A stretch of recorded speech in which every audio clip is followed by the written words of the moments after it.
Welcome to the Bridging the Generation podcast. I'm your host, Malak Ari. Today, we got another special treat for y'all. My next guest comes straight out of my hometown of Washington, D.C.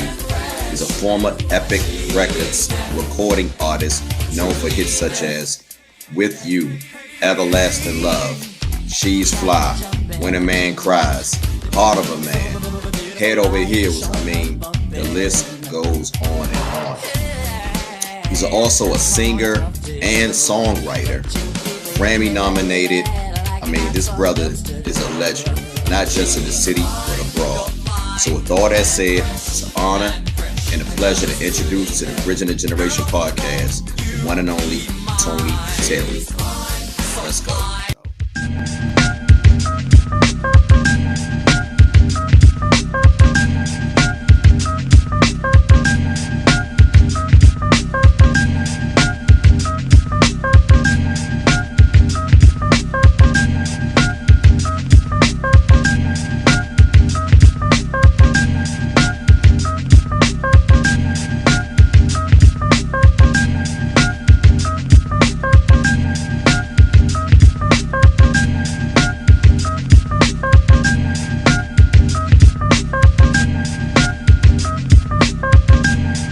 Welcome to Bridging the Generation podcast. I'm your host, Malak Arif. Again, Bridging the Generation podcast, where we're connecting music from the past, present, and the future. And today, I got a very, very special treat. Some would say this for the ladies, but for brothers and fellas like myself, we all know and love this brother because he has helped us to have some of the best evenings with our women.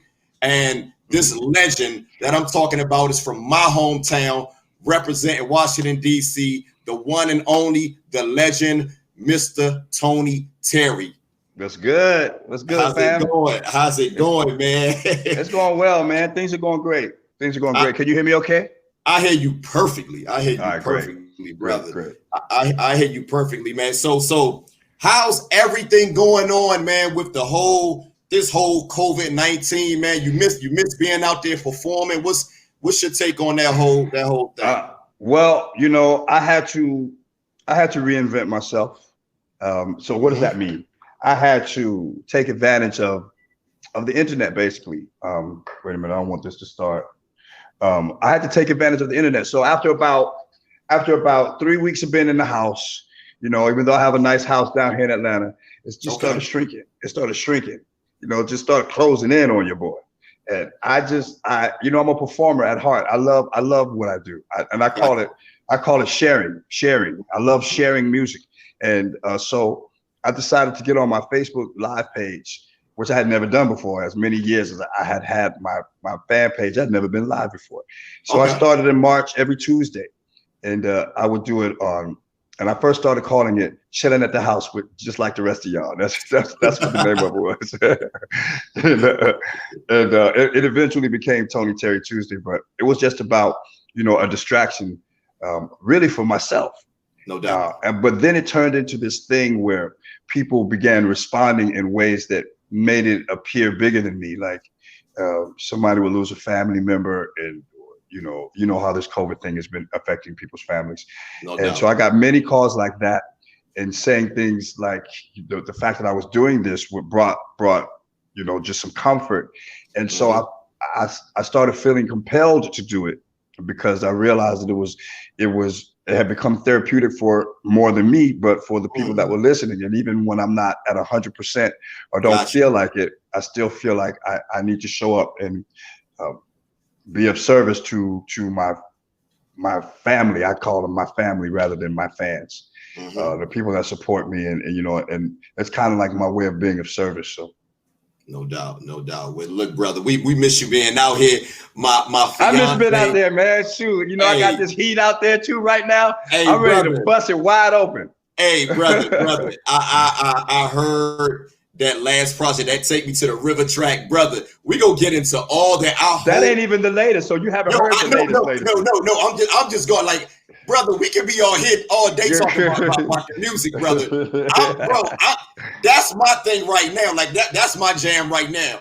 Now you got some heat, and we gonna get into all of that.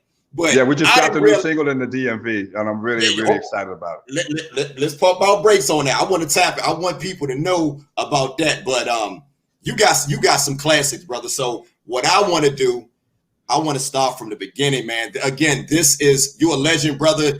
You from the city, man. This is an honor to have you on. So let's go back, brother. Let's take it back. What DC is a territorial city, man. And one thing about you, man, when you came on the scene, brother, I vividly remember it was something like, man, that we was able to hold on to. And I remember that first project, man. So hey, let's go back, man. Where exactly are you from in DC, in the DC area? Northwest Georgia Avenue. Georgia Avenue, Park Road. Uptown. Yeah. Uptown. Yeah, but growing up though, I lived in Southeast, I lived in Northeast, but like home was Northwest. Yeah. And I'm between there and Landover, Maryland. That's where I grew up. I grew up in Palmer Park, which is the same neighborhood that Ray Leonard came from. Yes, sir. Yes, sir. So you remember Landover Mall, them days. Come on, I used to walk to Landover Mall, man. Stop playing, bro. On Saturdays, the mall was the place to go. And then at the time, it seemed so big. But by the time they tore it down, it just seemed so small. It's like, how did we ever think Landover Mall was the place to be? But it was. You remember Capitol Plaza? The Orange Julius. Come on, man. Come on, man. Orange Julius, man. Stop, man. Oak Tree, man. Yes, sir. What's the Cavalier Man Shop? Stop playing with me, man. Come on. You stop playing.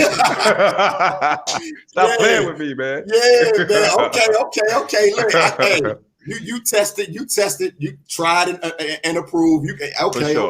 So look, man, growing up here in the Washington, D.C. area, what was it like, man? Because you were OG, man, and you one of the elder statesmen, man. So what was it like? Talk to the people, man. Let them know how was it growing up here in the area during the 70s, the 80s, during that. That era? Well, I grew up when I was in DC. Mayor Marion Barry was running things, and it was because of him that I got to participate in the summer youth employment program, and that was like my first paid job. I was a student at the Duke Ellington School of the Arts, and I was studying my craft. And when I got that. First of all, that we were going around the city doing full productions with sound, costume, set in the street. And we're going to the neighborhood and just like really get it. That's where my training came from. Mike Malone, Debbie Allen. Debbie Allen went on to be a successful choreographer. Mike Malone was one of the founders of the school. And I will never forget that, in my last year of being eligible to participate in the summer youth employment program, Mike Malone, who was highly revered, he was, rest in peace, a professor at Howard University, and of course, one of the founders at Duke Ellington. He came to me one day, almost at the end of the season, and put his hand on my shoulder and said, "You're ready." And that was big. Like that was big. That was big, to get his stamp of approval, because he didn't like me in the beginning. he didn't want me in. Okay. He didn't. And one of the teachers, Linda Gravatt, who also became one of my friends, she was like, "But the boy can sing." Right, no doubt. Hold up, T. Let me slow it down for the people. Now tell the folks, man, what high school that you went to? Duke Ellington School of the Arts. The legendary Duke Ellington School of the Arts. So now, when you was in Duke Ellington, was it, because I know how it is now. Now I don't know how it was back then. But was singing the only thing that you took, or was it something else that you did you have some other interests? Okay. Yeah. Well, okay.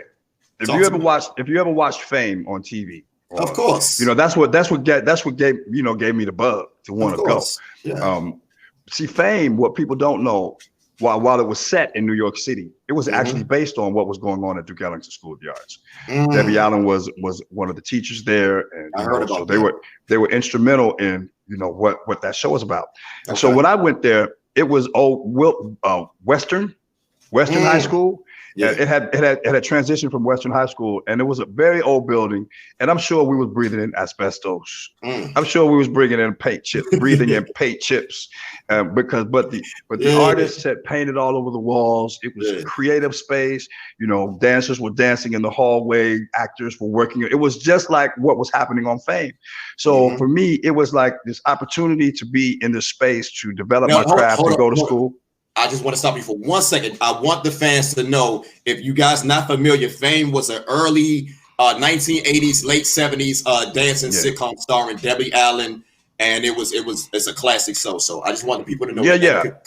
You know, it went on to be a movie, and you know, it was a big deal, and it was the thing that, you know, kind of lit the fire, because I'd always been singing, but it was the thing that lit the fire under me that made me want to pursue and, you know, refine and learn more about my craft, and, you know, kind of get it polished up. And I did, you know, and it really set the foundation, because, you know, rehearsals could be 10 hours. You know, we was in high school, but we did it until we got it right. And, you know, and if it wasn't right, we did it again. And if it wasn't right, we did it again. And so that made that set the standard for when I was out in the world in New York, and, you know, being ready, because we're not going to let it out until it's ready. So that's what I got. I got a really strong work ethic, and, you know, lots of amazing people came from Duke Ellington. Dave Chappelle came from there. Denise Graves, who's the star of the Metropolitan Opera. Anthony Anderson, who's the star of Blackish. Myself, lots of writers, screenwriters, tech people. Sherry Thomas, who is one of the head camera crew and videographers at, you know, who's covering the White House and the president and all that kind of stuff. Our graduates cover the Kennedy Center. They cover, you know, the theater over at Howard University. So the people that came out of Duke Ellington have gone on. A lot of people have chosen to have regular lives, but a lot of people went on to pursue their craft and become professionals and highly revered in what they do. No doubt. So you just mentioned that you went to Duke Ellington. That's when you really were able to hone your craft. But when did you realize, like, you know, like, this is something that I'm going to start to take serious, and I'm going to pursue this full time? What inspired you to pursue it full time? I never really questioned, like, I never had to figure it out. I used to work for Howard Johnson's, and the hotel, and the restaurant. And the one in Cheverly on 202 and Landover Road up on the hill. It's not. I don't think it's Howard Johnson's anymore. No. But I used to work there, and I started out as a waiter. Within like 6 months, I was a good waiter. Within about 6 months, I asked if I could be a part of the management training program, and I convinced corporate that I had Howard Johnson's tattooed on my left cheek. Because they were sending me to school and everything, you know what I'm talking about? They was like, how do we know we're not gonna get you ready, and then you're not gonna, you know, step out on us as soon as we get you educated? I was like, nah, man, I'm here. You know, right. As soon as I got an opportunity. So I heard about this. So I was there for 2 years. I went through the management training program and became one of their managers, managed the store, and then I ended up back in Cheverly. And there was an audition that I heard about in New York for a play called Black Nativity. And Mike Malone, who just happened to be one of the founders of my school, was directing it. And so I heard about the audition. I'll never forget. It was on October 4th, and 1985. And I quit. I told the assistant manager. I took my keys off my side. I said, "Boom, you the boss." He was like, "What?" I was like, I ain't coming back tomorrow. He was like, "What?" I didn't put in no 2 weeks notice, nothing. I got in my car, me and my cousin, drove up to New York. We auditioned, drove up to New Brunswick, New Jersey, auditioned for the show, got this job. We got the gig in New Jersey. But what I didn't know was that the job was only paying $35 a week. Man, you know, and at that time I was managing a restaurant, so I was making pretty good money for a 19-year-old. You know what I mean? You took a pay cut. You definitely took a pay cut. Yeah. And so we couldn't even afford housing. So I slept under my dressing room table. Me and my cousin, he slept under his dressing room table for 6 months. Jesus. We shared packs of ramen noodles. We shared hot dogs. We cut an apple in half. And I'd be like, cuz 32 chews, get all the nutrients you can get out this joke. I know that's right. You know, I mean, but that's what it was. But Yeah. I was having the time of my life, bro. It was great. Wow. It was great. Wow. I didn't even know that was the best time. I thought I was struggling. I really did. But it was really the learning, the training, the experience that I was getting that, you know, you can't even put a number on right now. So around this time, you know, Stacey Lattisaw, Johnny Gill is popping off. Yeah. And did you ever feel like the pressure, you know, coming behind them, because they really set the city on fire just coming out, and here you come, you know, you guys are all in the same range. Was there ever any pressure? No. I didn't know them. I mean, I knew Stacey through her cousin, but I didn't really know them. So there wasn't I'm not like a competition dude. I think there's there's enough of the pie for all of us to have a slice. I got you. No doubt, no doubt. And the reason why I asked that's one of the questions that, you know, being a DC native, a lot of us want to know that, because we wanted, like, we had Stacey, we had Johnny, and then boom, we got Tony. And it's like we're consistently getting great music, and we always wanted to know, was there any type of competition? So that's there was never you know, and every time I speak to Johnny, it's nothing but love, 100%, like for real, and it's genuine. I can tell. No doubt. Yeah. So what were some of your influences in the city? You know, were they some influences? Well, yeah, the fact that it was Chocolate City at the time, you know, it was, you know, blackness was king.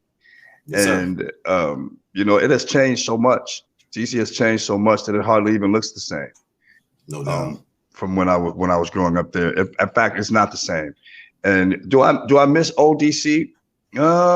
You know, there were things about it that I liked. Okay, so DC is a political town. It's not really not an artistic town. So very much so. You know, so it was kind of, you know, being an artist trying to find my way in DC was a little bit challenging. And, you know, were it not for programs like the Summer Youth Employment Program, I don't know that I would have been able to find, you know, get that focus, get that energy from that I would need it to launch me off into, you know, where I was going. So, you know, I'm definitely appreciative of having that, but just being in the city, going over to down to O Street to get that food in the basement of, you know what I'm talking about? Hell yeah. You saw near the O Street Market? Yeah. You saw near the O Street Market? Daddy Grace's church. Daddy Grace's church. You on 7th Street, 7th and O. Yeah, man. Go there and get that food. So the best. If they don't have this going on, they got to have this thing going on. If they don't have that, I don't eat their food. The lady cooking in the back, she got to have that flappy thing under her arm. Hey, that's when you know that food was. That food gonna be right. Yeah, what they say, got to put their foot in it. Yeah, like they used to say, man. So House of Prayer, that's what it was. House of Prayer. Daddy Grace. I still go there. It's still there. I still go there. Yeah. Hey, so Tony, so Tony, when was the last time you've been to, you know, you visited the city? Because, you know, a lot of fans want to know that. Well, not this year at all because of COVID. And well, that's not true. I was there Valentine's Day. I played at City Winery, and we did in spite of COVID, we did a sold out show at West Virginia Avenue. Every time I've played City Winery, we've sold out, and which is an amazing thing because you know, I appreciate that my friends and family still come out and support. That means a lot to a brother. You got time out. Yeah, I'm mad. I know what you're talking about. Like I said, that's why I have you here, man. This is an honor. This is a moment, man. This is a moment right here. So look, you know, a lot of folks may not know this, man, but you got your start, you know, singing back up for the, you know, for the Boogie Boys, man. So tell me about that experience, man. Well, my professional start again started in DC, but you know, when I met this guy, Ted Courier, who produced Atomic Dog for George Clinton, and he produced, you know, A Fly Girl for the Boogie Boys. A fly girl, fly girl, fly girl. You remember that record? Oh, come on. Yeah, and so he was working on the follow up to that album when I met him, and when I went to the studio for the first time, he had Parliament Funkadelic in there working on, and I was a huge fan. Like, I was blown away. No, you got hold on, time out. you got to see Bernie Worrell and George. Yeah, all them and jokers. All them jokers. Continue, George continue. wasn't there. George wasn't there. George Okay. wasn't there, but everyone else was. Mhm. And you know, it's a lot of them. It's a whole army of them. Right. And Yeah. so, but Gary Mudbone Cooper, who was the rhythm guitarist who wore the diaper on stage, he was there. He was crazy. In fact, I'm working with his brother now. We got some major songs that we have come up with together that's going to be on my new album. Okay. But look, I don't know if you ever done this, but I want to perform my latest single on your show tonight. Oh, brother, come on, you Tony Terry, brother. I want to perform my latest single because Yes. I think it's bananas. Yes, please do. But Please right do. now, I'm doing a remix. I'm doing a remix of my latest single that's going to feature Sugar Bear. That's going to feature Big Tony. It's going to feature Shorty Corleone. You know. So we're gonna reach back and hit all the the greats, the legends. bring them in and the legends and feature them on this remix that I have called Born to Love You. And I think it's gonna be bananas. I can't wait. I already know. If it sounded anything like your last project, brother, I already know, man. It's gonna be nothing but heat, man. So look, you talk about meeting Ted Courier. Now he produced your first two projects. Now, what was it like, linking up with Ted Courier and signing to Epic Records? Well, walk me through that. Okay, so I was working on the Boogie Boys record, who was signed to Capitol Records, and then Ted's wife had me walk into this room and sing for these people, and I was already recording in the other room, so I wasn't nervous or anything. I was warmed up and I was ready to sing. So she asked me to sing for these people, and I didn't know that they were management at Capitol Records. Mm-hmm. And I left that room with a 7-album deal. Damn. And that was amazing. I left that room with a 7-album deal, and then the guy that signed me got fired. Now, who was that? Is he still around? Yeah, he's still in the business. His name was Don Grierson. Don Grierson, and he got hired at Epic Records, and he convinced Epic to buy my contract from Capitol, and then my record came out on Epic Records. So it started with She's Fly, which was, kind of go-go inspired. But just took over the whole city. Took over the city. Yeah. She's Fly was written by one of my brothers that I went to high school with, George. And he was he's from DC, actor, and he had turned actor turned songwriter. So I ran into him when I was recording my album in New York, and it was the last song that I recorded for the album, and it ended up being the first single from the album, and it started the fire. It started the fire. I remember when that song came out, man, because I was like around 10 years old, and you could not go anywhere without hearing that song. Yeah, it was everywhere. Man, and it brought such a great feeling to me, knowing that you from the city. I remember seeing you on Video Soul, and also it was special. It was special to me too, man, because I was home and I was just loving it, and the reception at home was awesome. I mean, because my people held me up. My family, my friends, they held me up. They supported me. They would always come out and, support the different events that I would do. And I just thought that was dope, because I grew up there. So, those people and I still am in touch with the same people that I grew up with. So, they call me Tonio. Yeah. I'm not Tony Terry to them. I'm Tonio. Okay. So it is still like that. And that's part of what keeps it real. It keeps it grounded for me. And I love that. So look, I want to finish talking about this first project, the Forever Yours project. So, but before I get to that, man, I want to ask this question. I always wanted to know this, Terry. When you was at Epic Records, was that part of like the black did they have like a black division? Was Larkin Arnold, was he up there? He was not there when I was there. But they did have a black music department, and Lamont Bowles, I think, was head of the black music department at the time, or Don Pearson or something like that. Okay. I remember because I snatched one of his girls from him one time. You know what I'm talking about? I snatched one of his shorties one time. Young brother was moving and shaking. hey, you gotta make the mark somehow. You gotta make the mark somehow. Show them how we do. So look, boom. The Forever Yours project come out, man. You got you hit us with the first single, She's Fly. It takes over the city. It takes over America. It goes all the way to, number 10 on the charts. And a lot of people don't realize, man, but you had some other bangers on that album, man. You had the other single, Forever Yours. You have Lovey Dovey. Yeah. That's number 4. That made it. And you know what's the crazy thing, Mr. Terry? I never knew that Lovey Dovey went higher than She's Fly. Because I'm gonna be honest, growing up here in DC, now I don't know about how it was abroad, but that was the one that was played more than Lovey Dovey was dope. Here, like I would have thought that one just was a little higher. I'm gonna be honest. Yeah. Lovey Dovey did chart higher, and actually, Lovey Dovey was the first song that I ever wrote, and I wrote it on the subway on the way to my very first recording session. I didn't know what I was going to sing. I didn't know what I was going to be singing about. I didn't know who I was working with. But if you know anything about New York City, I was in New York. I was on the 1 train, which goes from Harlem to Manhattan. Excuse me. I was living in Harlem. And so I was going down there and I started thinking, what am I going to sing? Just that lovey-dovey feeling I get when I'm with you. Then that sounded corny to me on the train. So I was like, And that's back in the day when we were saying fresh. Hey, man. Fresh. I still say fresh. That, man. I'm bringing that back. We're about to bring it back, but go ahead. So, but it kept coming back. Yeah. The melody. I used to think the love was so silly and all that kissing and stuff. And I'm writing it. I'm like, nah, this ain't working. So I get there to the session, right? And I hear this track playing.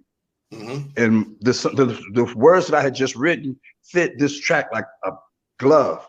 So I knocked on the door and I was excited by then. And I didn't know the producer yet, but I was excited about, what I was hearing through the door. He opened the door, and before even introducing myself, I was like, "What is that you're working on?" He was like, "Oh, this is not for you. This is something for In Vogue." And I was like, "Yeah, but I just wrote." Slow down, because In Vogue did not even come out until like 3 years later. There was something. There was something for In Vogue. Well, they must have had. So this is my second album. So we're talking 1990. So they must have had something out that he would have, because I knew who they were at the time. No, Lovey Dovey off the first joint. That's off the. No, Lovey Dovey is off the first album. That's right. Yeah, I'm like, this is the beginning, right? 88. So In Vogue wasn't out by then. Yeah, this one. Yeah, I feel you. In Vogue wasn't out by then. This one comes out the same year that 90. Okay, so I heard about them anyway. So he had written the track for them, and so I told him I had just written this lyric and melody, and it fit perfectly. So he was like, "Let me hear what you got." And I sang, "I used to think to boom, boom, boom, boom." It just fit. So he was like, In Vogue doesn't have to know this was for them. so we recorded it, and then it went on from there. The rest was history. The rest is history, man. So, when you dropped that album in 87, a lot of people forget that, Keith Sweat Make It Last Forever album came out at the same time. Now, who came out? So did I'll Be Sure and Tony. Actually, our records came out the same week. The singles came out the same week. They had Tony had Hey Little Walter. Yeah.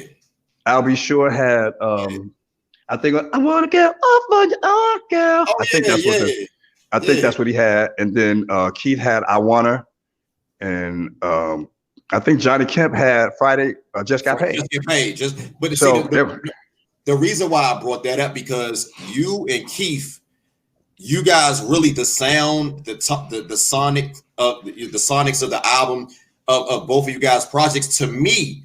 And from talking to most people in the industry and most rhythm and blues aficionados, most people say those were really the 2 first New Jack Swing albums. But you know what's really interesting? I never get included in the conversation of New Jack Swing. You just did. You see how I never get included in that conversation. It's just really interesting. No, I'm gonna put some real talk. In your name. Real talk. We go put some respect on my name. You're on timeout. And I know I'm a little biased because you're from the crib, But yo, let's keep it a beam. The sound that you had and the sound that you guys were the first. You guys were the first, man. So I want the fans to know that, man. That Mr. Terry and Keith Sweat were like the engineers of this New Jack Swing movement, man, that took over for the years to come. So I'm gonna give you your flowers, brother. Appreciate it, dog.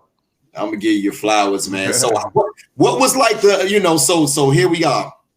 It's 87, 88. We're going into, the songs is played everywhere, man. What was some of the highlights, man, during, from that first project to the second project?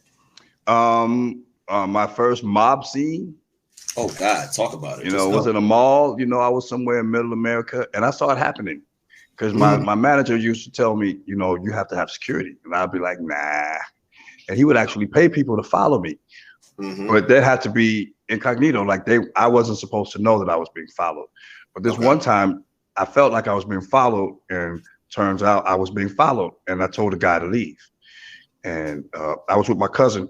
We was on the road and we went to the mall, and I saw it happen. This one little girl walked by the store we was in, and she recognized me.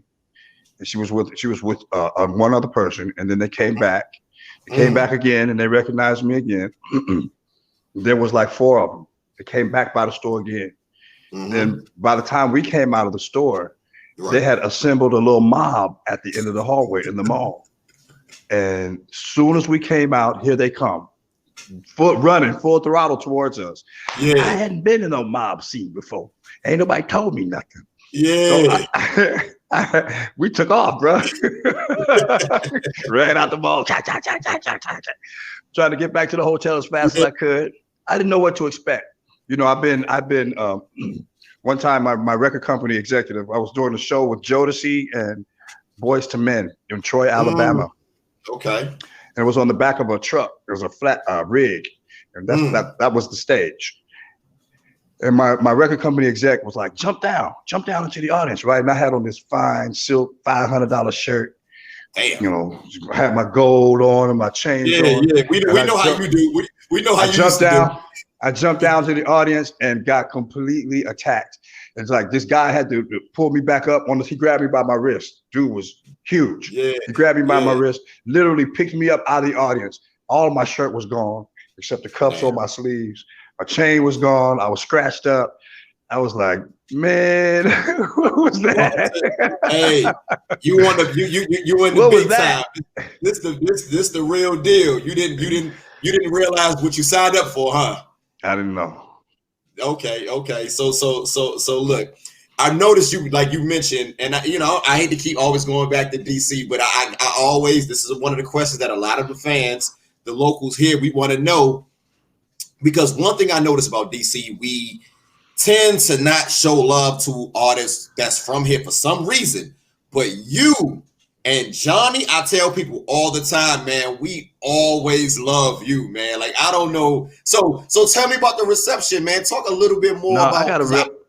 I remember seeing you at the Capitol. I remember seeing you at the Capitol Center when I was younger, and it's always hot for me. Like, it was amazing. Talk about it. Listen, bro. It's always. I've always been connected to DC, and the friends and the family that I have there. And, I just like they support me in my craft, I support them in their craft. So it's been kind of a give and take. And, I like to think that, that I have a legacy of having a good name and not only in DC, but generally, because I like to, I'm a giver. Sometimes that works to my disadvantage, but I enjoy what I do, and I enjoy the relationships with people that I have, and I try to, keep those intact. Some of them have lasted. I got friends of mine, even female friends, platonic relationships that I still have from high school. Like, we still talk to each other. You know what I mean? Like, check on each other, talk junk to each other, support each other. And it's just, and I don't think that would ever change. You know what I mean? And so I've always had close ties to home, and I hope that never changes. No, that's so we love you here, bro. I wouldn't be representing the city, man, if I did not ask you that, because a lot of fans, man, they can't wait till this interview drop, and they would definitely they wanted to hear what's your take on that. So look, here we go. We're moving into 1990, and here we go. We got the self-titled project. So what was the direction for this album right here? Because this one is a classic, man. Talk about this. It was no particular direction as much as it was wanting to sing songs that I enjoyed singing. Okay. That's all it was. I just wanted to sing songs that I could see myself, performing, years later. Now, when I listen back, some of those songs, didn't quite make the mark. But some of them did. And about 80% of them did, man. Yeah. I say about 80. I can do without tongue tied. Yeah. You know what I'm talking about? Some of those, couple of those, we were smoking that good, and then what had happened was, Terry. Hey, it take me back to a great place, man. Like I'm not gonna lie, when I listen to that project, and even the first one, man, it takes me back to that time, that pureness, man, and creativity, man. And you were so unique as an artist, man, with your voice, the way you sang. It was just, man, those love songs. So again, brother, tell me about the making of this song right here. You already know where I'm about to go to, but I'm talking about With You. Oh man, that's a great story behind With You. There's a great story. Of my favorite songs. Let's talk about that. With You was written by a homeboy, Raymond Reeder from DC, from Kent, Maryland. Okay. And, right off 202. And yeah. Raymond at that time was working a lot with Renee and Angela, Angela Wimbush, and he was working quite a bit with them. Very, very, very talented singer and musician, producer, and he's gone on to win Grammys for Yolanda Adams, and he's done really well for himself. But he wrote this song With You, right? And he played it for me. The first time I heard it, by the time it got to "It's for real what I feel when I'm with you," the first time, I was like, stop. When we cutting this song, man? I didn't even hear the rest of the song. Wow. When we cutting this song, man? I already know. I felt tingly, like the very first time, like it affected me. And I knew that it had come from a genuine place. But what I didn't know, which I found out later, because I didn't ask this question that day, I asked him later, Raymond, tell me about the song. Where did it come from? How did you come to it? And he was like, I won't say her name. Well, I can say her name because she knows. He was like, Vivian such and such. And I said, yeah. And, yeah. He was like, I wrote it about her.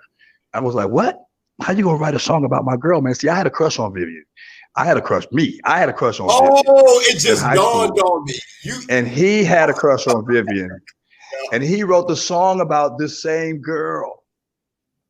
He wrote the song about the same chick that, like, I was like, how could that be? How was that? And, we've talked about it over the years. Of course, Vivian knows.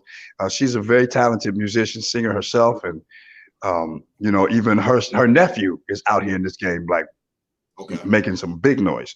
Anyway, so he wrote the song about Vivian, and then I recorded it, and it turned out to be a special journey. Now, when it was time to pick the second single from that album, Head Over Heels was the first one, and I chose With You as the second single, and the label did not want that. I want to say real quick before you finish, please. I'm just interject. That Heads Over Heels is a banger. That song holds up to that. I just want you to know that. That one still holds up. It didn't really make a lot of noise then. It didn't make a lot of noise. It's really interesting. I like that song better now than I did back then. Well, and I get that response. So Head Over Heels was the first single. It did all right. And then it was time to choose the second single. I chose With You. The label called me in. They was like, nah, we can't do that, bro.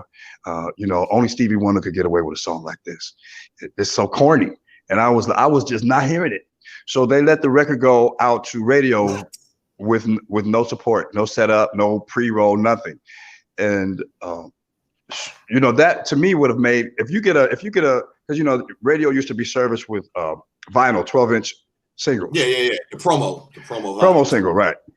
And so you get a vinyl with no label, with no print on it, plain label. That would, to me, would make that vinyl stand out from the others that are all printed Right. up. Why is this one piece not printed? What is this? Came from Mm. Epic Records. Got to be something. Gotta be something. And so they played it, and it was With You, and With You started to slowly develop. And one day I got a phone call, or one day a phone call came into my manager's office, and I happened to walk into the office at the same time the phone was ringing, and our receptionist had left her post. So I answered the phone. It was Anita Baker. Wow. And she was looking for me. And I didn't believe it because I didn't know Anita Baker.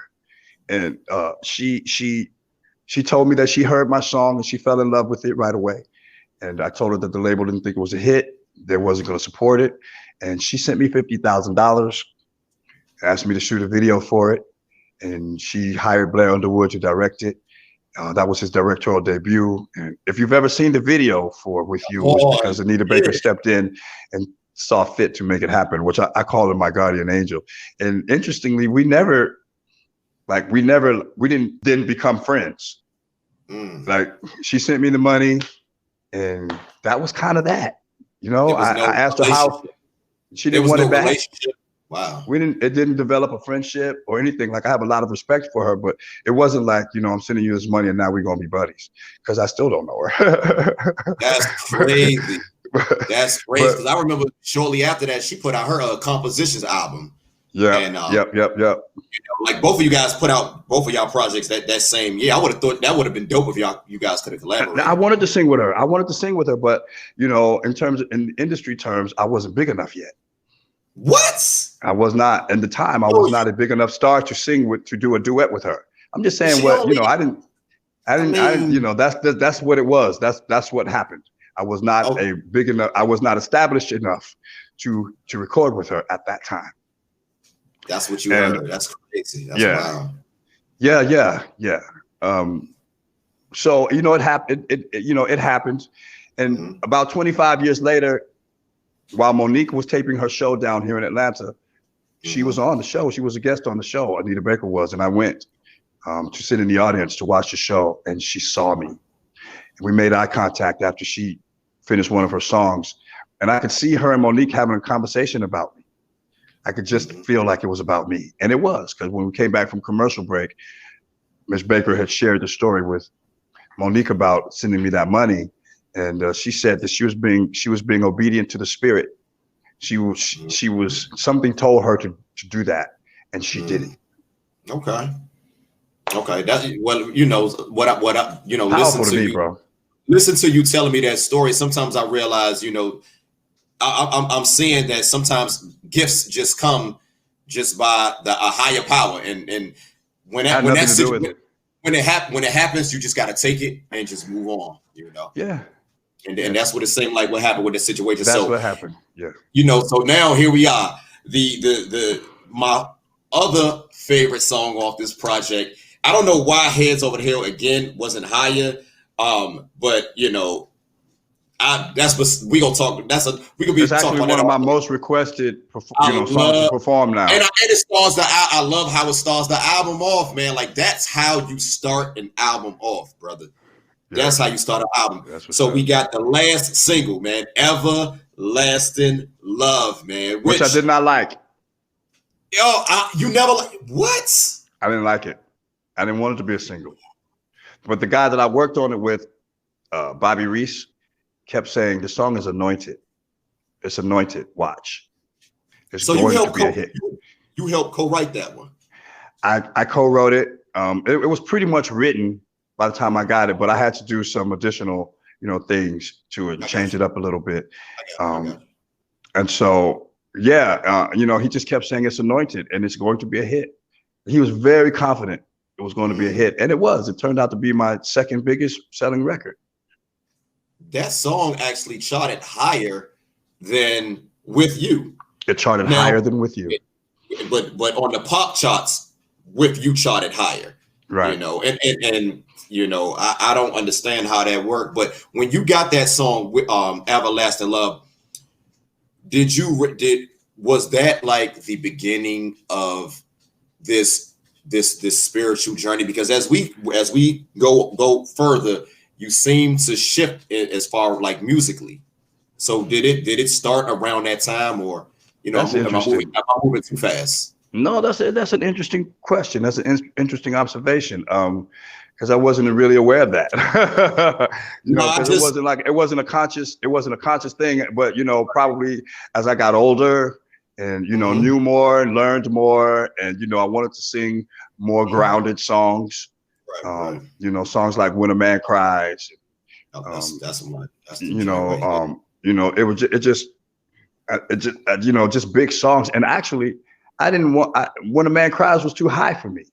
And I kept saying Mm. all the time, but they were like, yeah, but that tension in your voice was so tight. And you just barely gonna make it. And we're not sure if you're gonna make it. No, that's exciting. And that we want that part of your voice. I was like, yeah, but no. Because Yeah. I gotta wear tight drawers to sing that high. And I ain't trying to do that. You know what I'm talking you know what I'm talking Yeah. about? Okay. So I ain't trying to do that, bro. It's So all good, man. but it was it was a challenge to sing, and it really turned out to be a powerful song, and that actually ended up on the Virgin label, and it was one of the most expensive videos that I had was for that song. And interestingly, you don't even see it. The Virgin never put the video out, like it's not on YouTube. But it That's a was probably classic. I think they spent $500,000 just shooting that Mm. video. Yeah. Yeah, That was a like I said, it's I don't unheard of to believe spend $500,000 on a video these days. that's crazy. That's crazy. Like that's not happening That's nowadays not unless happening, you bro. know. So you got these two classic projects on Epic Records. Now, when you were before, while you're on Epic, how did you feel about what you were bringing forth? Like, what was the, how fulfilled were you as far as what you're putting out? Do you We were feel like chugging you right was getting along.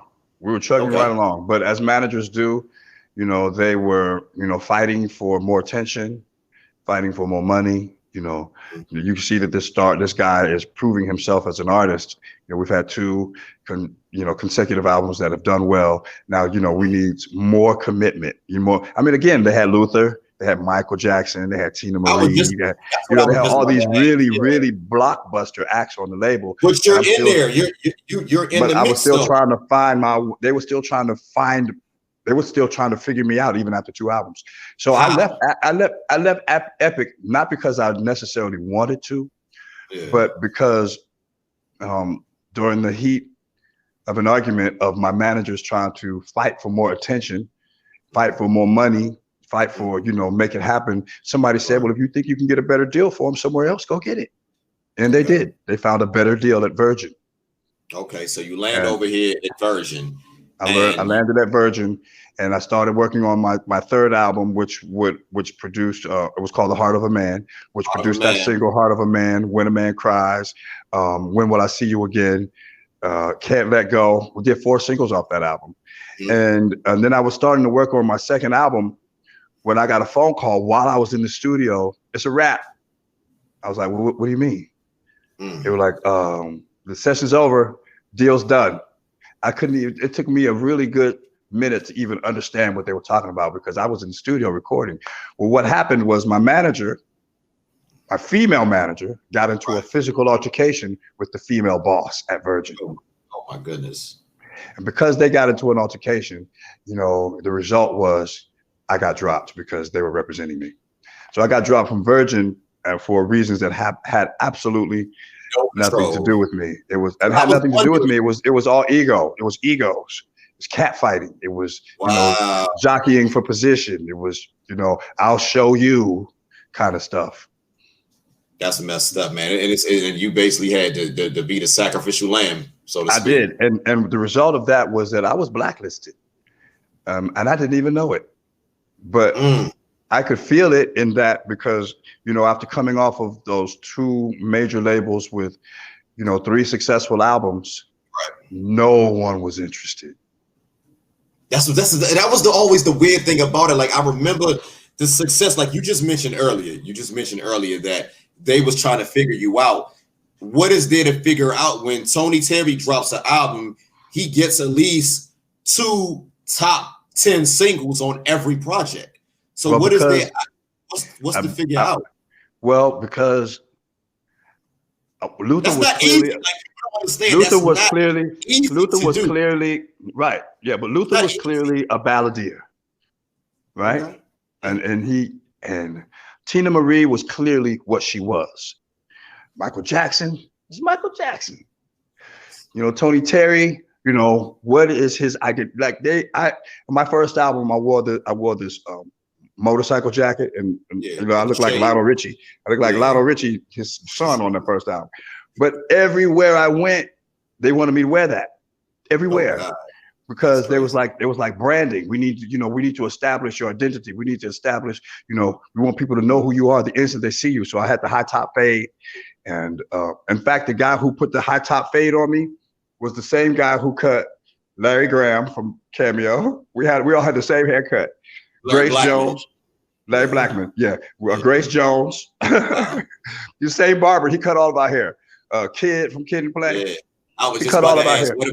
I was just about to ask. What about Kid? And he cut his hair too. So we all had the high top fade.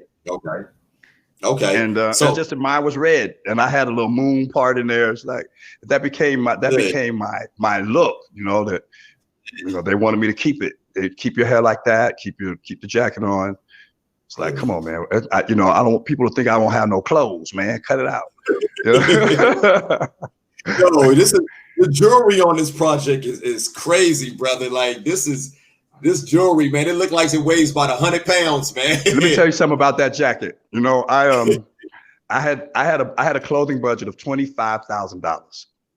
Right, I had a clothing budget of $25,000. Now we're talking 1990, 89. Is that bad or good? That was great. Okay, that was great. I mean, I had a clothing budget. I mean, for this photo shoot, I had a clothing budget for $25,000, and I probably spent all of it. And on the way back, you know, to the session, to the photo shoot, I stopped in this not like a flea market, but like a vintage clothing store. They had a whole rack of them jackets for like $75, right? Oh, the one that's on, right? They got you. They got you. No, wait. So I bought the jacket. I bought the jacket, right? And I put it on. I'm like, this really interesting because it had all this texture, all these buttons. Because those are just buttons. Those are just coat buttons on that jacket. And I took it back to the studio with the $25,000 of other stuff that I had. And that $75 jacket ended up being my album cover. I could have kept that 25 G's, man. What? A $75 jacket ended up being the album cover. This is $75. Yeah, I still have it. Yo, that's great. That's crazy, man. So look, you just I'm just flabbergasted, man, that jacket. I remember when that album came out, man, and seeing it, I thought that was like one of the flyest album covers ever, man. You didn't just messed up my childhood telling me that jacket cost $25. I just knew. I always wanted that jacket. I was like, man, I want that. I'm just joking, man. So look, so they release you from Virgin Records and you go on, and that album, by the way, was a phenomenal album, probably one of your best, because I really feel like you updated your sound. You kept up with the sound. It's 1994. You really updated your sound. You honed into what you do, but you wasn't working with Ted Courier, I believe, on that project. I did work with Ted Courier, but I also worked with different producers. I worked with Mark. I forgot Mark's last name, but he ended up working at Epic Records.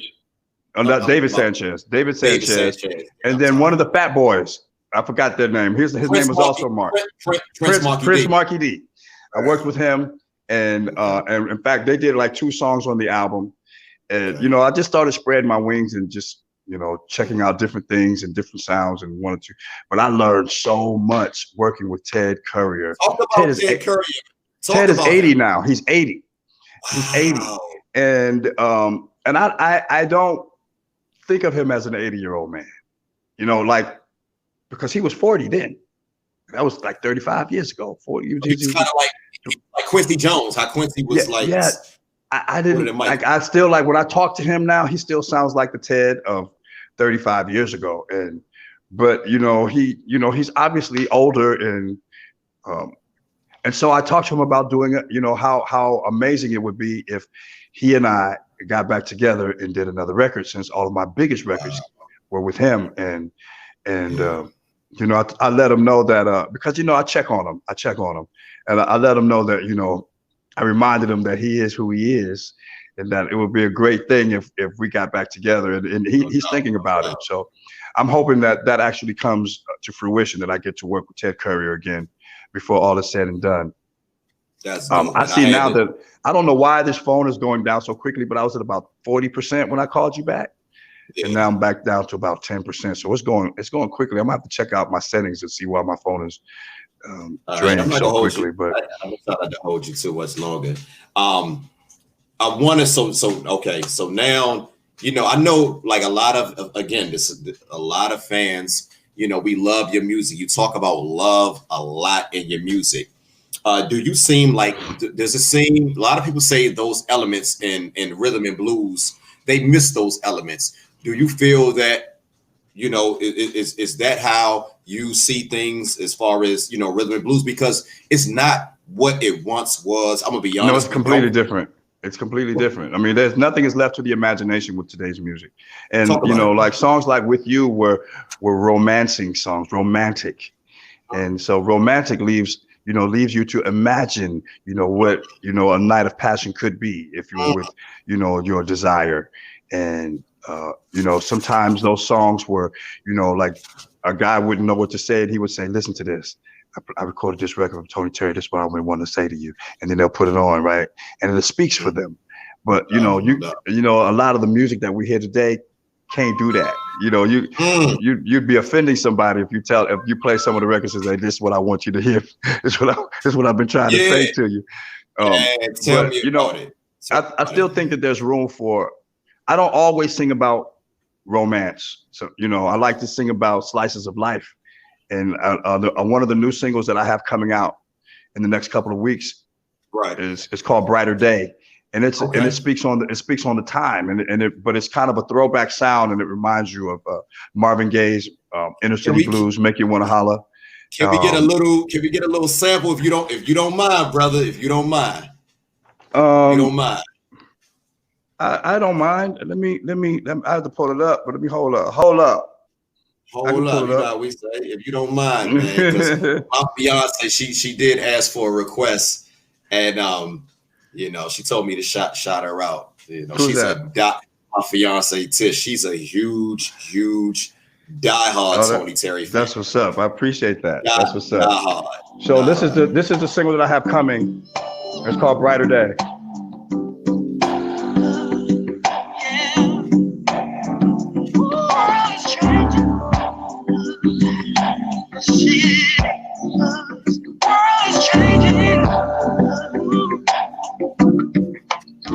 Please help me out.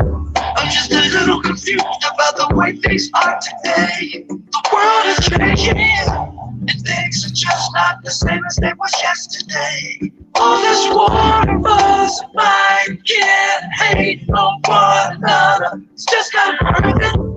We need to take some time. Start it right. I wanna know when things will change. Please release us from the chains. Hey, we don't know your name. I know we'll see a brighter day. Neighbors killing neighbors, divorces on the rise. Talking about babies having babies, teenage suicides. We're losing focus. We need to change our wicked way. It's just not worth it. We need to stop and think and pray.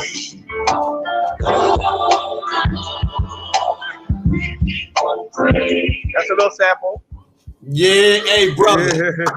Hey, you ain't missed a beat, brother. Hey, I appreciate that, brother. You ain't missed a beat. I'm definitely looking forward to that, man. You, brother. Yeah, you still got it, man. You know. Yeah, I love what I do, man, and I don't. What inspires you? What inspires you? You know, like being in the industry, man, for over 30 years, man. What inspires you to like? Man, let me tell you something. Music, I was just telling somebody today how it's really interesting that I still have a passion for this after all these years, and I've really, I've been through some things in this industry, and it's just been incredible. It's been an incredible ride, and I just love it, man. Because see, again, it's sharing, right? And so my passion doesn't come from being acknowledged by somebody or saying how much they love the music, because my passion comes from knowing where the source is, and knowing what the source is, and that realizing that, when you make music that becomes part of the fabric of people's lives, you have to know that that has nothing to do with you. That's a spiritual thing. That's a spiritual thing. And because how many records come and go, and then you forget them, you never hear from them again. You don't remember the songs, Plenty. But when you have a song that sticks, and people want it at their weddings, and they even want it at their funerals of their loved ones, and they even want it at they want it at their important social gatherings. That's something, and that speaks to something bigger than me. Before I get shut out here, I want to introduce you guys to my current single that's burning up in DC right now. Come on, let's go. It's pretty hot. It's pretty hot. And it's called Born to Love You. So I'm gonna do a little taste of that before I get up out of here. All right. All right. Here we go.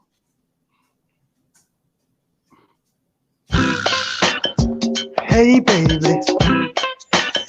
Can I talk to you? Yeah. Yo, let me holler at you.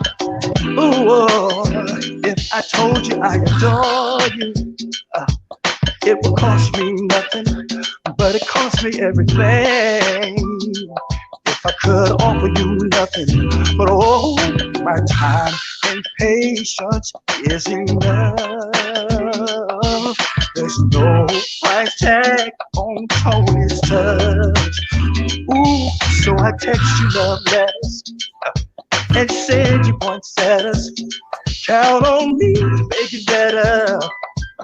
It's me on you and you on me. Baby, baby, baby. Ooh, baby, baby, baby. Baby, baby, baby. I love you. I was born to love you. Oh yes, I was. And you know that I'm right, I was born to love you. Yeah. When it's raining outside, don't mind the weather, because that's where we find forever. Baby, ooh, let's sip honey jack and let's roll. What you feeling, that loud, let's roll. It don't matter, cause I already know everything you like, cause I'm your dream, baby. You're the medicine for my pain. You're the reason that it goes away. Girl, you brighten my day, and I want you to know you're the reason I smile, baby. Baby, baby, baby. Baby, baby, baby. I love you, that's it. I was born to love you, yes, yeah. Come on, that's what it is. That's that fire right there. Man, you know it. DC's own, the one and only, the OG Tony Terry, shutting it down, man, on Bridging the Generation podcast. He went off into gospel. He coming back, man, into this arena, man. Real quick, man, like, what was that like, man? Going into what led you to going down that road, and now you're back here, man. I came from the church. It's not led me down. That's where I came from. Okay. I came from that, so it's like, I'm a singer. The world decided that I was this or that I was that. But I'm a singer. I study classically. I sing jazz. I sing country and western. I sing R&B. I sing gospel. I'm a singer. That's what's up, Will. That last song, I dedicate that to my fiance, Tish. Born to Love. All right, Tish, that's what's up. Yeah, That's what's up. I dedicate that to her. We got the one and only Tony Terry, brother. It's been an honor. I wish we had more time. I would love to chop it up more with you in the future. We can do it again, bro. We can do it again. Again, this has been excellent. The one and only Tony Terry, Bridging the Generation podcast. I'm Malak Arif. We out of here. Take care, brother. Peace. All right. My dude. I love it.